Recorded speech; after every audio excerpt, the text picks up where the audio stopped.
Unit 2 of AP World History literally attempts to connect most of the places you met back in Unit 1, the global tapestry. These connections are known as the networks of exchange, and like Unit 1, it's pretty literal. Your teacher was probably like, this trade route connected this place to this place, and people on this trade route carried these things and introduced these things to these people. And that's kind of how it breaks down. These trade routes are the veins through which world history flows. If you know the Silk Roads, the Trans-Saharan trade route, and the Indian Ocean trade networks, you should be pretty good. But lurking beneath the surface is a term that the College Board uses and never explains. And it's not something you use in everyday conversation. That term, diaspora.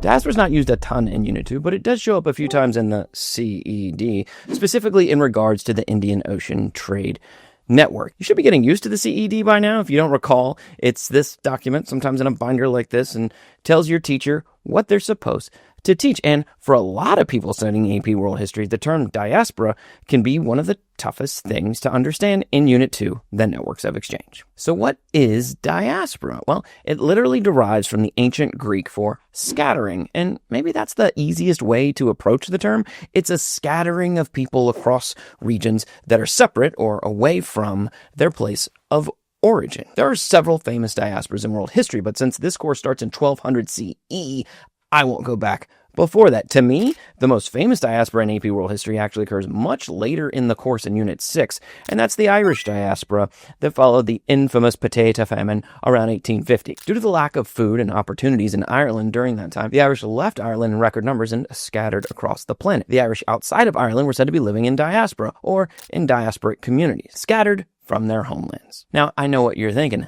That's cute. We're in Unit 2, not Unit 6, and you are correct. So let's focus on where the College Board brings them up in the first place, the Indian Ocean. The College Board drops several illustrative examples here, but let's focus on the Chinese and Southeast Asia. I find Southeast Asia is one of those regions that gets overlooked. So let's see what led the Chinese people who normally reside in East Asia to live in diaspora in Southeast Asia. The simple answer here is that the Chinese, and I just found out that they are often called the overseas Chinese, and that makes me so happy. There's just not enough rhyming in AP World History. So if when Zheng He took his infamous treasure fleet voyages through the Indian Ocean trade network, he undoubtedly ran into other Chinese people living in Southeast Asia and beyond. They were living in diaspora or scattered away from China, but not because of being forced out or leaving for lack of resources. These overseas Chinese were there to cash in on the most lucrative trade network in the world in this period. Talk about the Indian Ocean Trade Network. As far as I can tell, the term diaspora has not appeared in the free response section of the AP World History exam